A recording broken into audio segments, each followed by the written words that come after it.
Bonjour à tous, aujourd'hui je voulais vous parler d'un concept qui est ultra important en marketing, c'est le concept de la lifetime value. Alors c'est un concept qui est souvent ignoré par les entrepreneurs. Pourquoi? Je ne sais pas trop, peut-être un manque de formation, ou peut-être une impression que l'implémentation prendrait trop de temps ou serait trop compliquée. En tout cas, ce serait vraiment dommage de ne pas s'en servir parce que la lifetime value, ça va vous permettre de savoir quelle campagne vous rapporte de l'argent. Ça peut paraître anodin, mais vous verrez que la plupart des entrepreneurs ne s'y prennent pas de la bonne façon pour déterminer si une campagne est rentable ou pas. Avant de rentrer dans le vif du sujet, je voulais vous parler de deux choses. Premièrement, si vous voulez recevoir d'autres vidéos comme celle-ci qui vont faire passer votre marketing au niveau supérieur, n'oubliez pas de vous abonner à notre chaîne YouTube ou alors de nous rejoindre sur Facebook ou sur Instagram. Deuxième chose, la masterclass Facebook.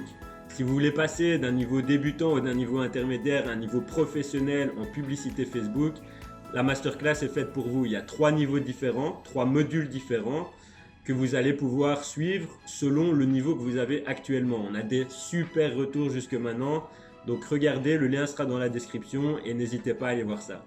Rentrons maintenant tout de suite dans le vif du sujet et parlons de lifetime value.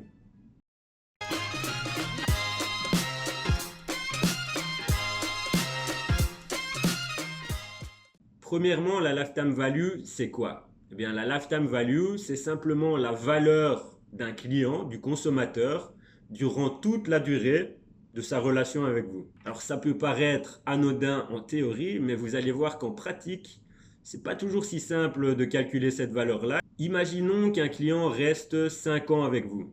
Donc, pendant ces 5 années, il va faire les achats suivants.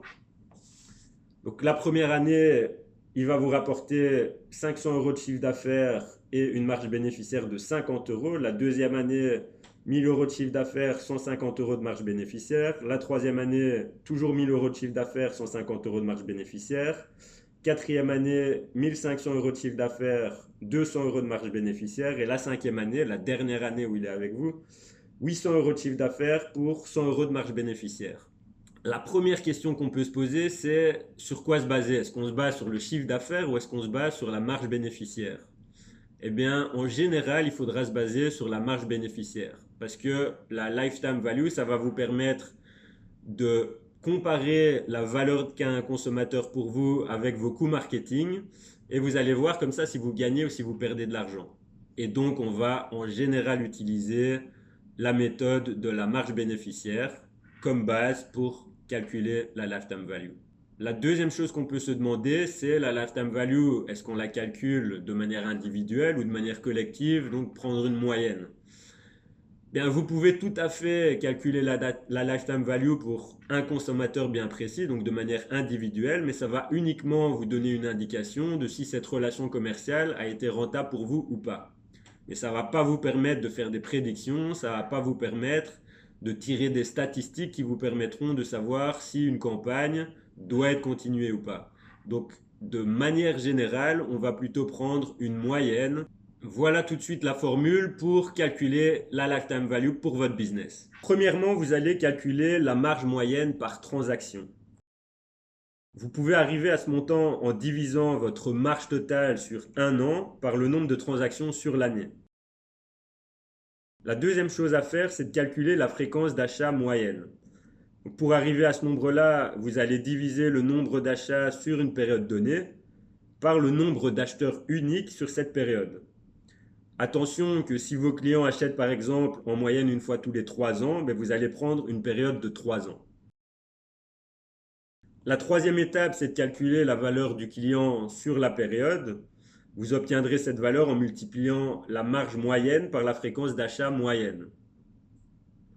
Ensuite, vous allez calculer la durée moyenne de la relation client.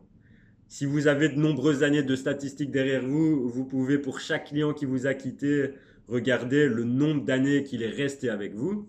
Il vous suffira alors ensuite de faire une moyenne sur les données que vous avez. Sinon, si vous n'avez pas assez de statistiques pour revenir 10-20 ans en arrière, vous pouvez obtenir une approximation en divisant 1 par le pourcentage de clients que vous perdez chaque année. Donc imaginons que vous perdiez 10% de vos clients par an. Votre durée de moyenne de relation client sera 1 divisé en 10% ou 1 divisé en 0,1. ce qui sera égal à 10 ans. Et alors la dernière étape pour calculer la lifetime value, eh bien, vous multipliez la valeur du client sur la période par la durée de la relation client et vous divisez ça par le nombre d'années de la période. Donc, pour prendre un exemple, si la valeur moyenne sur 3 ans d'un client est de 1000 euros et que la durée de relation client est de 10 ans, eh bien, vous aurez lifetime value égale 1000 euros fois, entre parenthèses, 10 divisé en 3, ce qui équivaudra à 3333,33 euros. Et si vous n'avez pas de statistiques historiques, que faire? Eh bien, vous allez alors devoir vous baser sur des hypothèses. Donc, comme vous allez prendre des hypothèses, votre calcul sera un peu moins précis, mais vous allez voir par la suite que même en prenant des hypothèses et donc en étant moins précis qu'avec des statistiques historiques, la lifetime value peut quand même être super utile pour vous pour prendre vos décisions marketing. Pourquoi utiliser le concept de la lifetime value? Eh bien, simplement pour prendre de meilleures décisions marketing. Je vais vous montrer ici par un petit exemple l'impact que ça peut avoir sur les décisions que vous prenez. Reprenons maintenant l'exemple que je vous ai donné un petit peu plus tôt avec le tableau que je vous ai montré. Ici, on va considérer que les données correspondent à la valeur moyenne d'un client. Dans ce tableau, en tenant compte de la marge bénéficiaire pour calculer notre LTV, notre lifetime value, on arrive à une LTV de 650 euros. Imaginons que pour générer le premier achat, donc la marge de 50 euros, on ait dépensé 250 euros dans une campagne marketing. Eh bien, sans utiliser la lifetime value, la plupart des entrepreneurs vont analyser la situation de la manière suivante. Ils vont prendre coût marketing 250 euros, marge dégagée 50 euros, donc ils ont perdu 250 euros moins 50 euros, ils ont perdu 200 euros. Donc là, on a une perte. Donc, on va prendre quoi comme décision en général s'il y a une perte? Eh bien, on va arrêter la campagne. Si on utilise le concept de la lifetime value, eh bien là, on va regarder la valeur du client sur toute la durée de la relation client. Donc ici, on sait que le client, sur les 5 ans, il va rapporter 650 euros. Et donc, on analyse ça de quelle manière? On va prendre coût marketing 250 euros. Donc, on est en perte de 250 euros. Mais on gagne 650 euros par la suite. Donc, en tout, on va gagner 400 euros. Là, l'analyse est bien différente et le résultat auquel on arrive est bien différent. Parce que là, on voit que sur la durée de vie du client, on gagne en fait 400 euros. Donc là, on va continuer la campagne puisqu'elle est rentable. Et donc, vous voyez que sans utiliser la lifetime value, on aurait arrêté la campagne et on aurait donc pris la mauvaise décision. Donc, vous voyez bien ici comment la lifetime value peut vous amener à prendre de meilleures décisions au niveau de votre marketing et d'être plus rentable dans votre business. On l'a vu un peu plus tôt, pour calculer une lifetime value précise, il vaut mieux se baser sur des statistiques historiques. Mais je vous ai dit aussi que sans les statistiques historiques et en prenant des hypothèses, il y avait moyen quand même de s'en sortir. Alors je vais vous montrer ici comment vous pouvez vous en sortir et comment réfléchir à ce concept. Imaginez que vous ayez lancé un site web il y a 6 mois. Donc votre entreprise est jeune, elle a seulement 6 mois, donc vous n'aurez pas assez de statistiques sur lesquelles vous basez pour calculer la lifetime value. Et imaginons que vous ayez une campagne marketing qui tourne pour le moment et que pour générer un achat sur votre site web, vous dépensiez 25 euros. Grâce à ces 25 euros, vous générez un premier achat sur votre site web et cet achat est de 30 euros. Donc 30 euros, c'est le chiffre d'affaires. Et imaginons que sur ces 30 euros, vous ayez 10 euros de marge. Un entrepreneur qui n'utilise pas le concept de la lifetime value va se dire, je dépense 25 euros, je gagne 10 euros en marge, donc à chaque nouveau consommateur qui achète sur mon site web, je perds en fait 15 euros. Mais vous savez maintenant que le concept de la lifetime value existe et qu'il faut l'utiliser, donc vous allez faire un constat un peu différent. Vous n'allez pas pouvoir vous baser sur des statistiques historiques, mais vous pouvez prendre plusieurs hypothèses. Alors je vous conseille toujours de prendre une hypothèse pessimiste, une hypothèse qu'on va considérer comme normale et une hypothèse optimiste.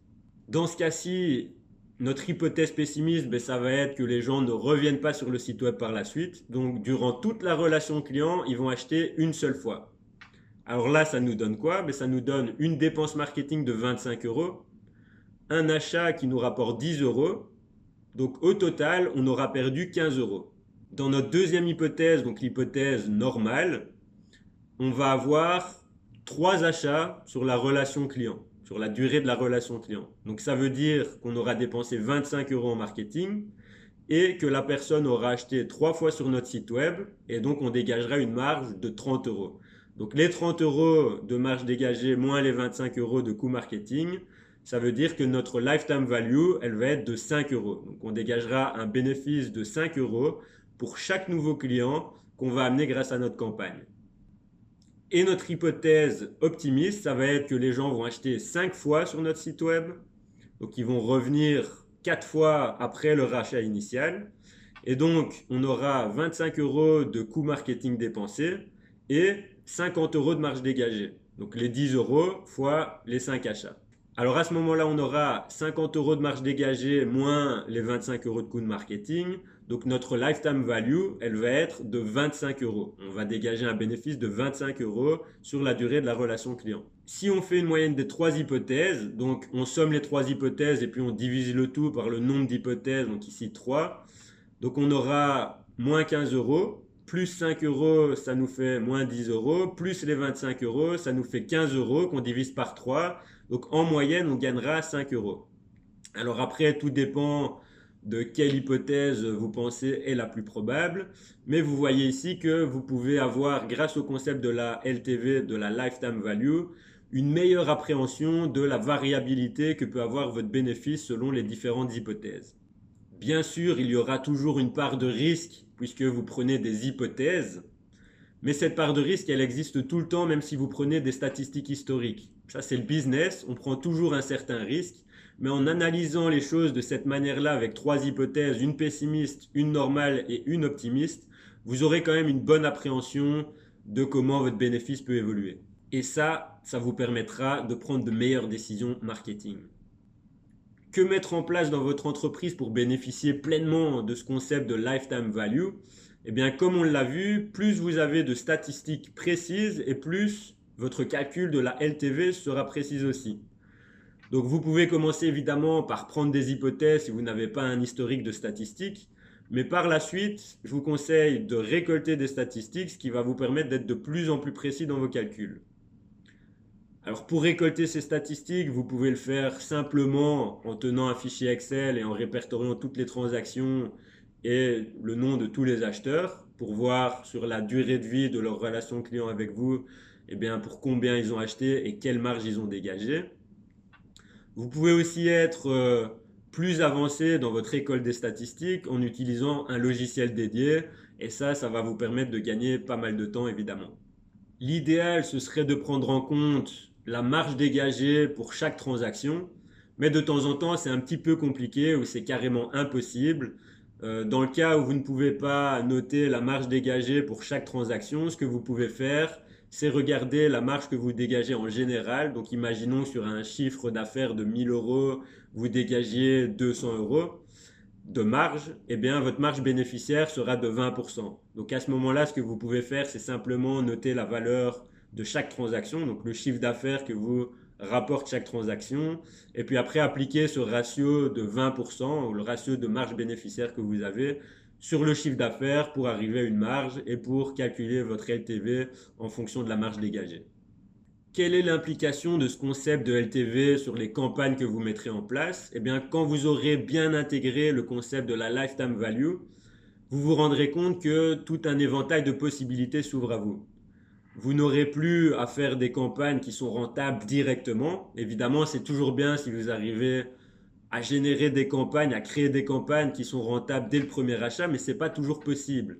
Mais avec ce concept de LTV, vous vous rendrez bien compte que vous pouvez lancer des campagnes qui paraissent perdantes au début, mais qui sur le long terme sont gagnantes. C'est ce qu'on voit souvent avec les grandes marques, par exemple dans la grande distribution, où ils vont vous donner un échantillon. Donc ça, c'est une perte au début pour la marque, puisqu'elle vous donne un échantillon qu'elle a payé. Mais ils savent très bien qu'un certain pourcentage des gens qui ont reçu l'échantillon vont devenir clients réguliers, et donc que sur le long terme, en fait, ils vont gagner de l'argent. C'est parfois difficile de créer des campagnes qui sont rentables directement dès la première transaction. Et donc, grâce à ce concept de LTV, vous allez élargir votre esprit, élargir l'éventail de campagnes que vous pouvez lancer. Et vous allez avoir vraiment un outil d'analyse qui vous permettra de savoir si votre campagne, sur le long terme, elle peut être rentable.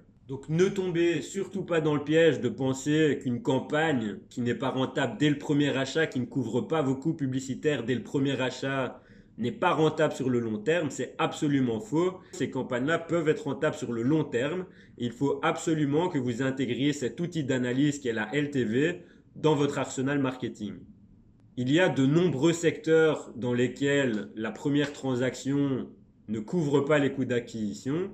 Je pense par exemple au site internet. En général, un site internet, sauf si vous vendez des produits extrêmement chers à plusieurs centaines d'euros, en général, les sites internet ne rentabilisent pas leur coût marketing dès la première transaction. Donc, il va falloir qu'ils fidélisent le client. Mais si vos produits sont bons, ben, il est fort à parier que les gens vont revenir sur votre site web et vont redépenser de l'argent et que donc, sur le long terme, ils vont devenir rentables.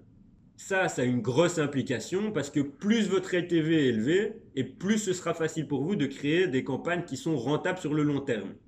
Pour augmenter votre LTV, vous allez pouvoir, par exemple, augmenter le panier moyen. Donc, plus les gens achètent en moyenne, plus votre lifetime value, évidemment, sera élevé. Vous allez travailler aussi sur la fréquence d'achat. Si vous prenez une période d'un an, par exemple, plus les gens achètent au sein de cette année et plus votre LTV va être élevé. Et alors, vous allez aussi pouvoir travailler sur un troisième point qui est la durée de la relation client. Plus un client reste de temps chez vous, évidemment, plus il aura de la valeur sur le long terme. Maintenant, la prochaine étape pour vous, c'est d'appliquer ce concept de LTV dans votre business. Donc, allez tout de suite calculer la lifetime value pour votre business et analysez maintenant toutes vos campagnes avec ce concept de LTV pour voir si vous gagnez ou si vous perdez de l'argent. Si vous avez aimé cette vidéo, n'oubliez pas de nous laisser un petit pouce bleu et rejoignez notre communauté en vous abonnant à notre chaîne YouTube ou en nous rejoignant sur Facebook ou sur Instagram. Je vous dis à bientôt dans une autre vidéo.